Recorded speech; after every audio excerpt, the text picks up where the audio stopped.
students, now this is the chapter My Childhood, which is by APJ Abdul Kalam. My childhood, before you read, can you think of any scientists who have also been a statesman?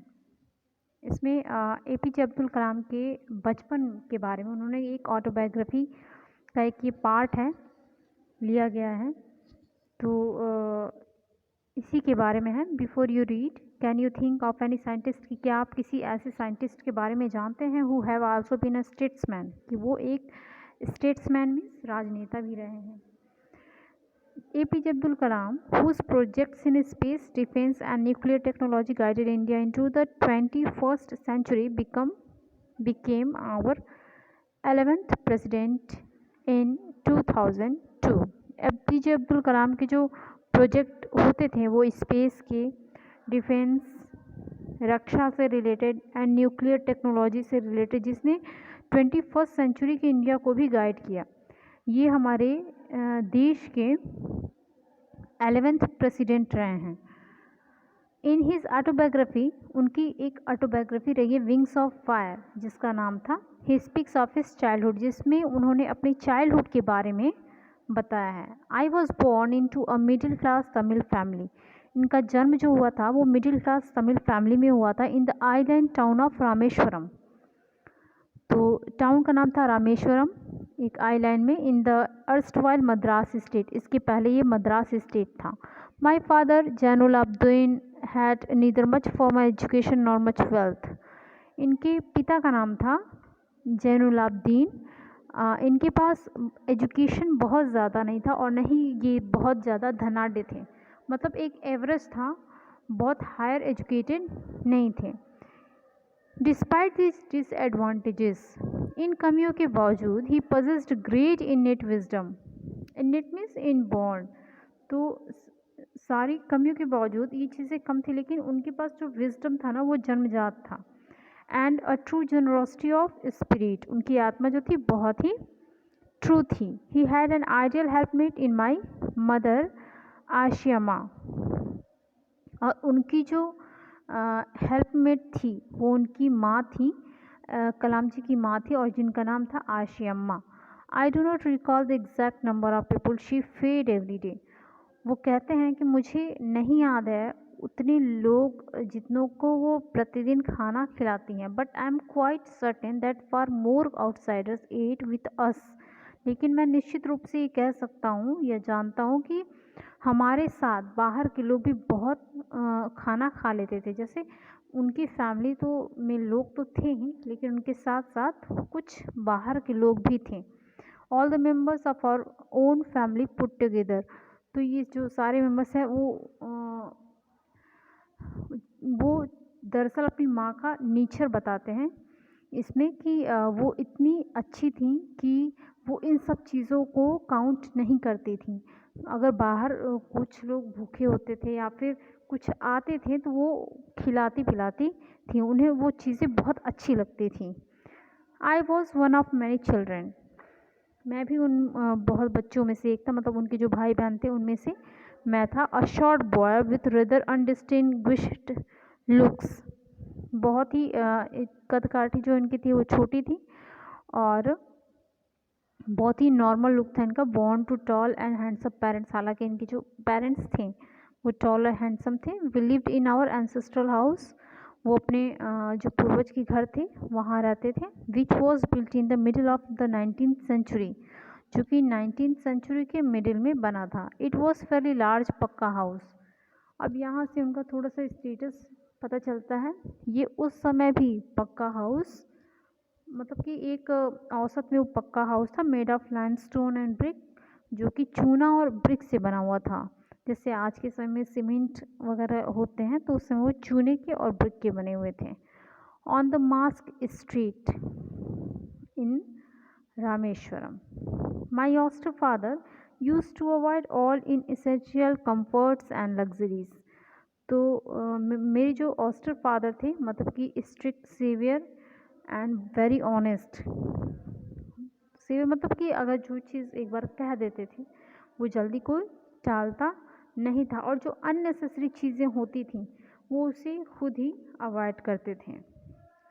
तो इन essential comforts and luxuries जो कि बहुत important मायने नहीं रखता था life में, उस चीज़ को अवॉइड करते थे। However all necessities were provided for, और इसके बावजूद भी वो सारी नेसेसिटीज़ जो थी वो प्रोवाइड हो जाती थी in terms of food, medicine और क्लॉथ्स। चाहे वो फूड हो, मेडिसिन हो या क्लॉथ्स, ये इनके प्रॉपर जो है रहते थे। ये हमेशा फर्स्ट प्रायोरिटी में रहता था। In fact I would say mine was a very secure child, both materially and emotionally.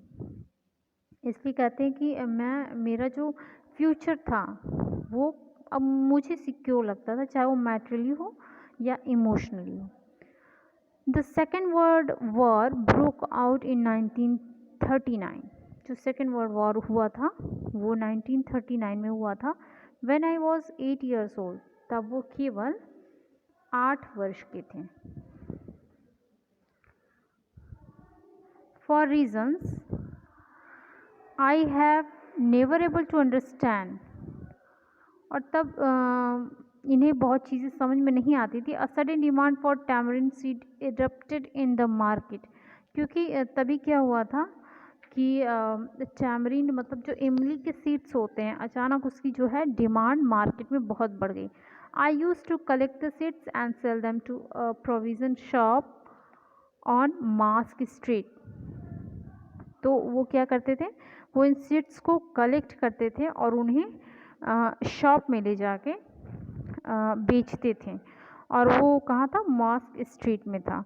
अडीज collection would fetch me the princely sum of 1 anna, और वो दिन का जो कलेक्शन होता था मेरे लिए बहुत ही प्रिंसली सम, मतलब वो जो कलेक्शन होता था उनको जो अमाउंट होते थे वो होता बहुत कम था, लेकिन उनके लिए वो बहुत ही प्रिंसली था, बहुत ही कीमती था, और वो 1 अन्ना था। My brother in law Jalaluddin would tell me stories about the war which I would later attempt to trace in the headlines in Dinamani. तो मेरा जो ब्रदर इन लॉ था, कलाम जी कहते हैं कि मेरे ब्रदर इन लॉ जो जलालुद्दीन थे वो मुझे सेकंड ये जो वर्ल्ड वॉर है उसकी स्टोरीज की बताते थे। जैसे कुछ क्या हुआ वो हेडलाइन बताते थे, तो ये क्या करते थे, वो जाते थे उसको दिनामणि के शॉप में उस हेडलाइंस को वो खोजते थे और सोचते थे कि हाँ भाई ने ये चीज़ें बताई थी। आवर एरिया बीइंग आइसोलेटेड, क्योंकि वो जो एरिया था वो बहुत ही आइसोलेट था, was completely unaffected by the war. इसलिए क्योंकि और था क्या कि वो वॉर से बहुत अभी अनअफेक्टेड था। But soon India was force to join the allied forces and something like a state of emergency was declared. लेकिन जल्दी क्या हुआ कि इंडिया को भी फोर्स किया गया एलिट फोर्सेस को ज्वाइन करने के लिए। एलिट फोर्सेस जो संयुक्त अभ्यास होते हैं देशों के, उसमें, और इमरजेंसी डिक्लेयर्ड हो गया। इमरजेंसी जैसा माहौल अब जो है दिखने लगा था। The first casualty came in the form of the suspension of the train halt at Rameswaram station. लेकिन फिर भी कहीं ना कहीं वो जो एरिया था बिल्कुल अछूता था।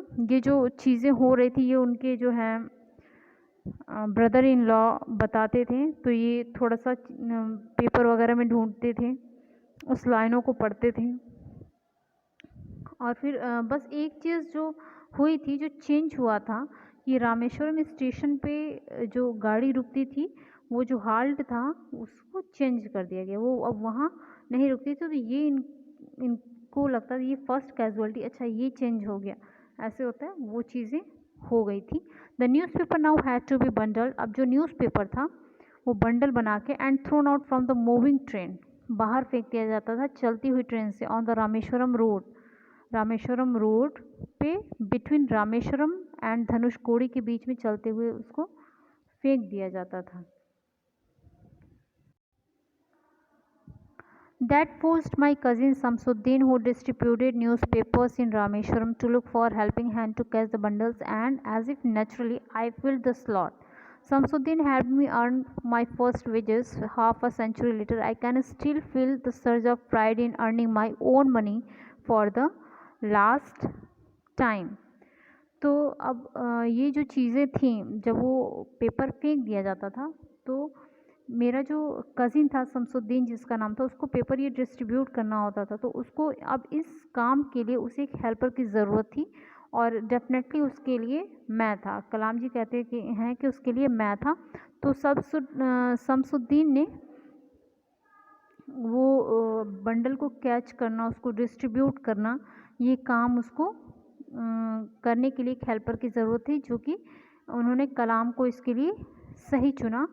और वो कहते हैं कि शमसुद्दीन ने मेरी पहली जो अर्निंग थी उसमें मेरी मदद की थी, और हाफ अ सेंचुरी 50 वर्ष के बाद भी वो इस अर्निंग को, इस पैसे को जब ये सोचते हैं कि उनकी वो फर्स्ट अर्निंग थी, तो वो बहुत ही इस पर प्राउड फील करते हैं।